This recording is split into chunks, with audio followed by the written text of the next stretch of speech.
Malaysia sentiasa istimewa buat Manchester United. Di balik kedatangan Manchester United ke Malaysia untuk menghadapi tim ASEAN All-Stars, ternyata tersimpan sebuah strategi besar dari Federasi Sepak Bola Malaysia, FAM, yang berkolaborasi langsung dengan AFF. Tujuannya cukup jelas, mengangkat pamor sepak bola Malaysia ke tingkat yang lebih tinggi.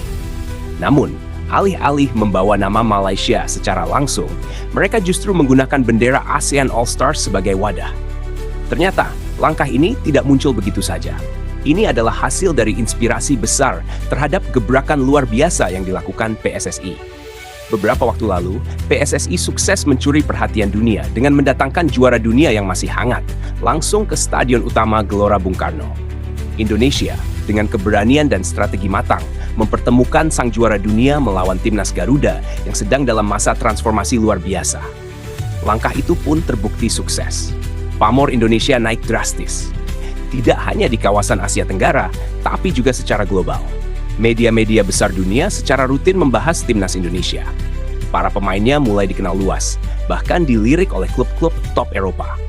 Popularitas Garuda melesat tajam, membuat setiap pertandingan timnas Indonesia kini menjadi komoditas siaran yang laris manis, bahkan dibeli oleh ratusan negara dari berbagai belahan dunia. Melihat kesuksesan itulah, Federasi Malaysia mencoba mengikuti jejak. Mereka mencoba mendatangkan Manchester United, klub besar Inggris yang punya sejarah panjang dan fanbase besar di Asia. Namun sayangnya, eksekusi yang dilakukan jauh dari harapan. Komposisi lawan yang tak maksimal, atmosfer laga yang kurang bergairah, hingga promosi yang minim membuat gaung pertandingan ini meredup. Alih-alih mengangkat pamor, agenda ini justru dinilai sebagai kegagalan dalam meniru keberhasilan Indonesia. Sebagian besar pengamat menilai tidak cukup hanya meniru langkah, tetapi perlu memahami konteks, kekuatan promosi, dan kepercayaan diri dalam mengangkat nama sendiri. Indonesia sukses karena membangun dari dasar, dengan identitas kuat, strategi media yang masif, dan performa tim yang sedang naik. Sementara Malaysia, meski punya niat baik, harus mengakui bahwa perjalanan mereka masih panjang untuk bisa menyamai ledakan pamor timnas Garuda di kancah dunia. Manchester United di Malaysia, laga yang kehilangan gairah. Manchester United, salah satu klub terbesar di dunia dengan sejarah panjang dan prestasi gemilang di Liga Inggris, akhirnya tiba di Malaysia dalam rangkaian tur pramusim mereka. Namun begitu menginjakan kaki di negeri jiran, pemandangan yang muncul justru jauh dari ekspektasi banyak pihak.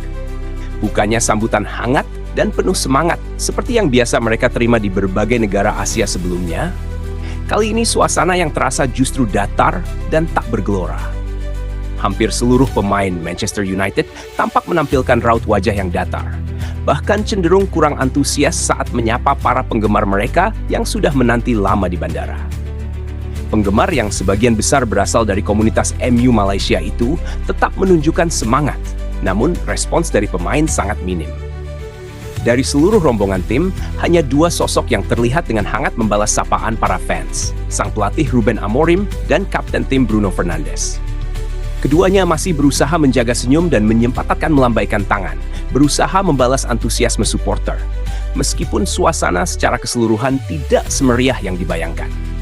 Sementara itu, Casemiro, gelandang tangguh yang biasa tampil garang di lapangan, justru menjadi sosok yang paling terlihat tak bergairah. Wajahnya tampak lesu dan langkah kakinya berat. Ia bahkan tidak menoleh sedikit pun ke arah supporter saat berjalan menuju bus tim. Sorotan kamera media lokal sempat menangkap ekspresi kosongnya, seolah menggambarkan kejutan dan kekecewaan yang mungkin tengah dirasakan oleh sebagian besar anggota tim.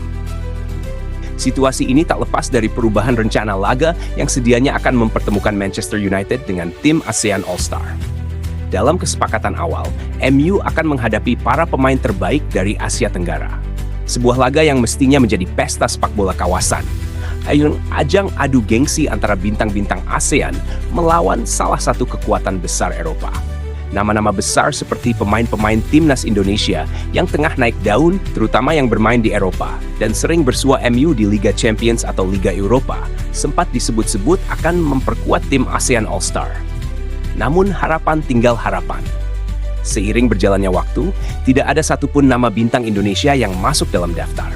Bahkan pemain-pemain ASEAN lain yang cukup dikenal di kancah internasional pun tidak terlihat. Tim yang disusun ternyata hanya terdiri dari pemain lokal seadanya, dan sebagian besar tidak memiliki pengalaman internasional yang mumpuni. Bagi Manchester United, ini tentu di luar ekspektasi. Ruben Amorim, yang sebelumnya mengaku tertarik untuk menyaksikan potensi bintang muda ASEAN, terutama dari Indonesia, secara terang-terangan mengungkapkan kekecewaannya dalam wawancara singkat. Ia berharap bisa melihat langsung kualitas pemain seperti Marcelino, Asnawi, Tom Hai, hingga Sandy Walsh yang beberapa kali tampil impresif di kualifikasi Piala Dunia. Nama-nama besar Indonesia memang belakangan menyedot perhatian internasional. Performa mereka di kualifikasi Piala Dunia sukses mengangkat pamor sepak bola Indonesia. Berbagai media dunia telah memberitakan kiprah mereka, dari Eropa hingga Amerika. Banyak yang memperkirakan laga melawan MU bisa menjadi panggung besar untuk mereka.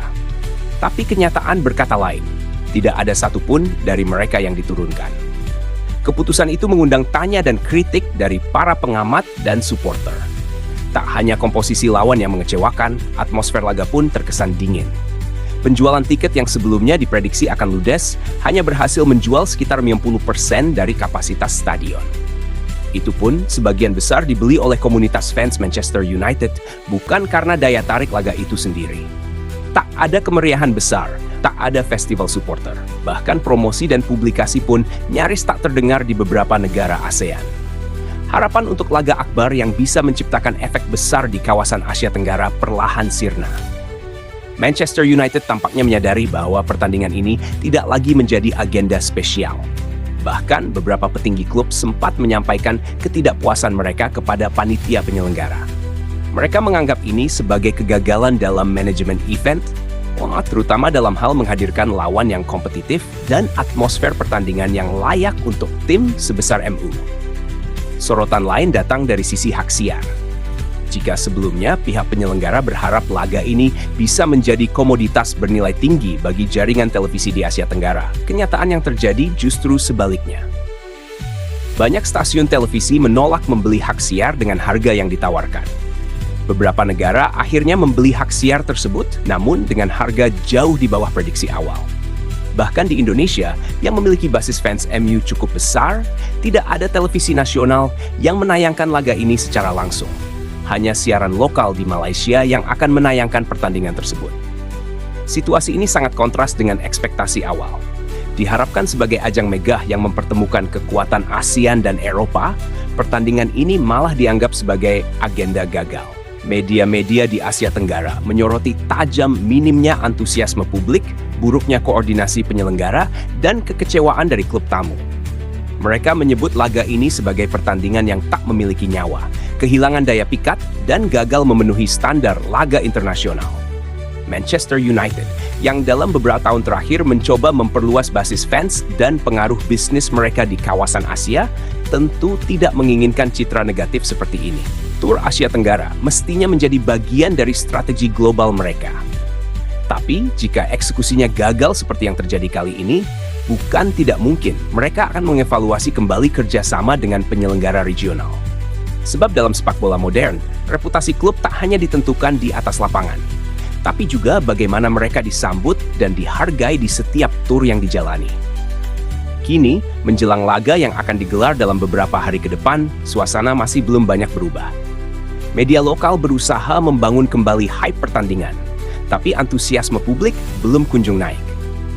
Tim Manchester United sendiri lebih banyak menghabiskan waktu latihan secara tertutup, bahkan menolak agenda jumpa pers yang biasanya terbuka untuk media. Situasi ini jelas menjadi pelajaran bagi semua pihak, penyelenggara, federasi, hingga klub-klub besar Eropa, bahwa tidak cukup hanya dengan nama besar untuk menjamin kesuksesan sebuah laga internasional. Dibutuhkan kerjasama yang solid, strategi promosi yang matang, dan tentu saja konten pertandingan yang benar-benar menarik. Tanpa itu semua, pertandingan besar hanya akan menjadi agenda hambar yang tak meninggalkan kesan. Dengan segala sorotan yang muncul, laga antara Manchester United melawan ASEAN All-Star tampaknya akan tetap digelar. Tapi dalam suasana yang jauh dari semarak. Dan publik pun bertanya-tanya, apakah ini hanya sebuah momen gagal atau pertanda bahwa sepak bola ASEAN masih harus belajar banyak untuk bisa bersanding dengan panggung besar dunia? Sebelum meninggalkan tayangan ini, silakan Anda subscribe channel YT Real ini, Agar Anda terus mendapatkan berita perkembangan serta informasi jadwal pertandingan Timnas Indonesia selanjutnya. Sampai jumpa di tayangan berikutnya. Bye YT Real. Adalah player yang ke